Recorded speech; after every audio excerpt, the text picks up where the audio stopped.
Good afternoon. আমার নাম AG ওসপ্রি। আমি অক্সফোর্ড ইউনিয়নের সেক্রেটারি। আমি একটা ছোট প্রশ্ন করব। আপনি বললেন যে হিজাব মহিলাদেরকে নিরাপত্তা দেবে। আমার মতে এই হিজাব অবশ্যই তাদের ছোট করে। যদি কোনো মহিলা এভাবে চিন্তা করে, এটার উত্তরে কি বলবেন? আপনার প্রশ্নটা যেন কি? আপনি আপনার লেকচারে হিজাবের কথা বললেন যে এটা নাকি মহিলাদের নিরাপত্তা দেবে। এখন একজন মহিলা যদি হিজাব পরার সিদ্ধান্ত নেয়, সেখানে তাহলে সে মহিলাকে ছোট করা হচ্ছে। বোন সুন্দর প্রশ্ন করেছেন। আমি বলেছিলাম যে মহিলারা হিজাব পালন করবে। এখন হিজাব পালনের সিদ্ধান্ত নিয়ে মহিলারা তো নিজেকে ছোট করছে, এটা তাদের নিচু করছে।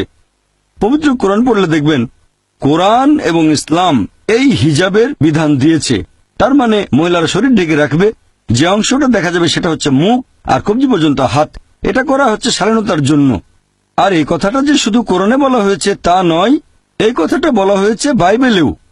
বাইবেল পড়লে দেখবেন 1 তিমথি অধ্যায় নম্বর 2 অনুচ্ছেদ 9 বলা হয়েছে যে মহিলারা শালীনতার সাথে তাদের পোশাক পরবে।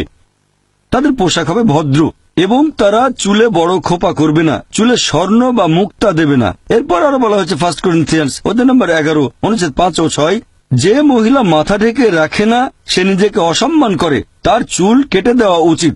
আমি এটার সঙ্গে একমত নয়, এখানে বাইবেলের উদ্ধৃতি দিচ্ছি। একইভাবে বেদ পড়লে দেখবেন বলা হয়েছে মহিলারা মাথা ঢেকে রাখবে। তাহলে সবগুলো ধর্মগ্রন্থই বলছে যে মহিলারা কাপড় দিয়ে মাথা ঢাকবে। এটা শালীনতার জন্য, এটা মহিলাদের ছোট করার জন্য নয়। আর আপনারা দেখবেন আমার বিরুদ্ধে একটা অভিযোগ করা হয়েছিল এরকম যে ডক্টর জাকির নায়েক বলেছেন মহিলারা যদি হিজাব না পরে আর যদি তারা পশ্চিমা পোশাক পরে তাহলে তাদের ধর্ষণের শিকার হওয়ার সম্ভাবনা থাকে। এখানেও আসলে ভুল উদ্ধৃতি দেওয়া হয়েছে। আমি বলেছিলাম যে মহিলারা খোলামেলা পোশাক পরলে ধর্ষিত হওয়ার সম্ভাবনা বেশি থাকে। আমি আরেকটা কথা বলি যে সানডে টাইমস পত্রিকা, যে পত্রিকা আমার বিরুদ্ধে খবর ছেপেছিল 1 বছর আগে 2009 সালে মার্চ মাসের 9 তারিখে সানডে টাইমসে এটা ছাপা হয়েছিল যে ব্রিটেনে প্রতি 7 জনে 1 জন মনে করে যেসব মহিলারা খোলামেলা পোশাক পরে তাদের আঘাত করা উচিত। দুঃখিত, আমি এটার সঙ্গে একমত নই।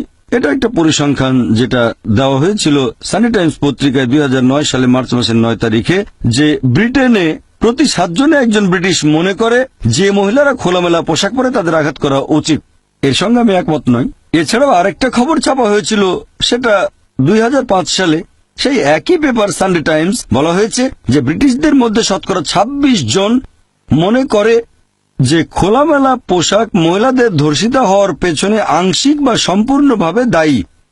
তাই আমি মনে করি আপনি যত বেশি শালীনভাবে পোশাকটা পরবেন তত বেশি সম্মান পাবেন। তাই ইসলামে মহিলাদের জন্য এই হিজাবের বিধান দেওয়া হয়েছে তাদের ছোট করার জন্য নয়, উপরে তোলার জন্য।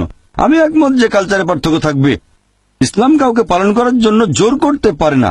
কালচারে পার্থক্য থাকবে। যেমন ধরেন, আমি একটা উদাহরণ দিচ্ছি যে কিছু সমাজে তারা মনে করে যে মহিলাদের দিকে তাকানোটাও অভদ্রতা। কিছু সমাজ মনে করে তাকালে কোনো সমস্যা নেই, তবে কোনো মহিলাকে স্পর্শ করলে অভদ্রতা। আবার কিছু সমাজ মনে করে হ্যান্ডশেক করলে কোনো সমস্যা নেই, কিছু সমাজ মনে করে চুমু দিলেও সমস্যা নেই, কিছু সমাজ মনে করে একটা ছেলে আর একটা মেয়ে নিজের ইচ্ছায় যা কিছু করতে পারে, সমস্যা নেই। তাহলে এক এক সমাজে এক এক কালচারে এক এক রকম নিয়ম কানুন দেখতে পাবেন। একবার গিয়েছিলাম আমেরিকায় একটা লেকচার অনুষ্ঠানে। একজন আমেরিকান বললেন, তোমাদের প্রাচ্যের মহিলারা খুবই অভদ্র। অবাক হলাম। বললাম, আপনি প্রাচ্যের মহিলাদের অভদ্র বলছেন কেন? তিনি তখন বললেন, তোমাদের প্রাচ্যের মহিলারা তারা পেট অনাবৃত রাখে। তাহলে আমেরিকা আর পশ্চিমা দেশগুলোতে পেট ঢেকে না রাখাটা হচ্ছে অভদ্রতা, আর ভারতে পেট না ঢাকাটা অভদ্রতা নয়, শর্টস পরাটা হচ্ছে অভদ্রতা। তাহলে বোন, আপনাকে বুঝতে হবে কালচারে পার্থক্য থাকবে, নিয়মে পার্থক্য থাকবে। ইসলাম জোর করতে পারে না পালন করার জন্য। পবিত্র কোরআনে পরিষ্কার বলা হয়েছে সূরা বাকারা অধ্যায় 2 আয়াত নম্বর 256, দিনের ব্যাপারে কোনো জবরদস্তি নেই। তবে যদি একজন মহিলা হিজাব পালন করতে চায় কারণ তারা মনে করে যে এভাবে শালীন থাকবে, সম্মান পাবে, আমার মতে অন্য মহিলাদের দ্বিমত হওয়া উচিত না। আমি যখন যুক্তরাজ্যে গিয়েছিলাম তখন হাজার হাজার মহিলাকে দেখেছি আমি যারা মাথা ঢেকে রেখেছে। তারা মনে করে এতে মর্যাদা বাড়ছে, কারণ হচ্ছে শালীনতা। আশা করি উত্তরটা পেয়েছেন।